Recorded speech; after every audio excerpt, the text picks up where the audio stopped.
नमस्कार दोस्तों। आपको हमारे चैनल में स्वागत है। भुवनेश्वर से मात्र 8 किलोमीटर दूर एक ऐसी पहाड़ी है जिसने कभी युद्ध की चीखें सुनी थी, लेकिन आज वो शांति का संदेश गूंजाती है।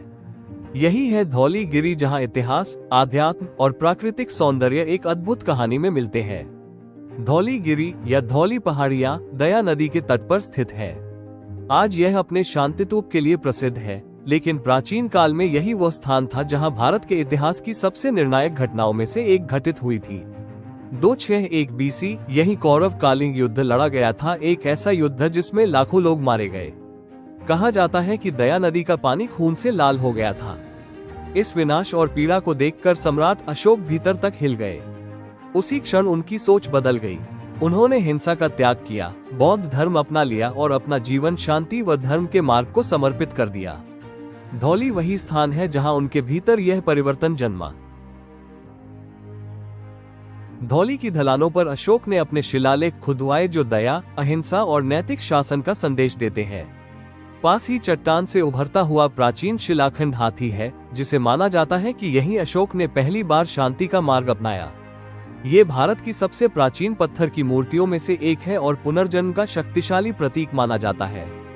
कई शताब्दियों बाद 1972 में जापानी बौद्ध भिक्षुओं और कलिंग निप्पोन बुद्ध संघ ने यहाँ धौली शांति स्तूप का निर्माण किया। इसका शुद्ध सफेद गुंबद, बुद्ध प्रतिमाएं और सुंदर पत्थर की नक्काशियां वही संदेश देती हैं जो अशोक ने कभी दिया था, करुणा और शांति का संदेश। आज धौली में साधक, यात्री, विद्यार्थी और पर्यटक सभी इसकी दिव्य और शांत वातावरण में सुकून खोजने आते हैं। यहाँ से दया नदी और आसपास के विस्तृत प्राकृतिक दृश्य का मनमोहक पैनोरामिक दृश्य दिखाई देता है। ये स्थान शांत, हवा से भरा और ध्यान व फोटोग्राफी के लिए आदर्श है।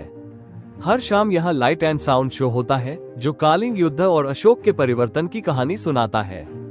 और हर वर्ष होने वाला धौली कालिंग महोत्सव ओडिशा की सांस्कृतिक विरासत, शास्त्रीय नृत्य, संगीत और मार्शल आर्ट्स को एक ही मंच पर एकत्रित करता है।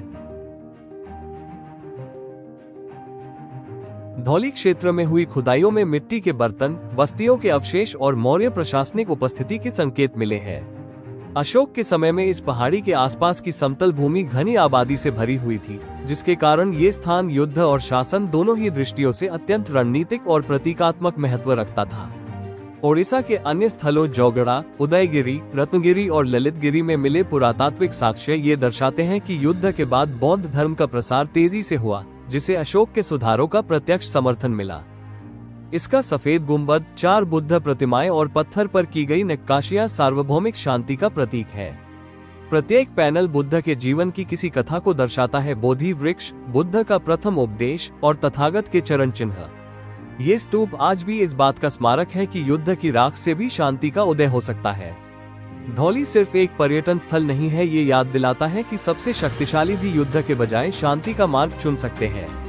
रक्तपात से भाईचारे की यात्रा यहीं से शुरू हुई थी। ये हमें सिखाता है कि परिवर्तन संभव है, करुणा शक्तिशाली है और शांति एक विकल्प है। एक दुखद रणभूमि से लेकर वैश्विक शांति प्रतीक तक धौलीगिरी आज भी दुनिया को एक संदेश देती है।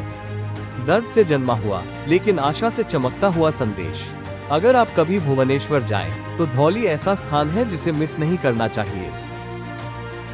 अगर आपको यह वीडियो पसंद आया हो तो इसे लाइक करें, शेयर करें और चैनल को सब्सक्राइब जरूर करें। धन्यवाद।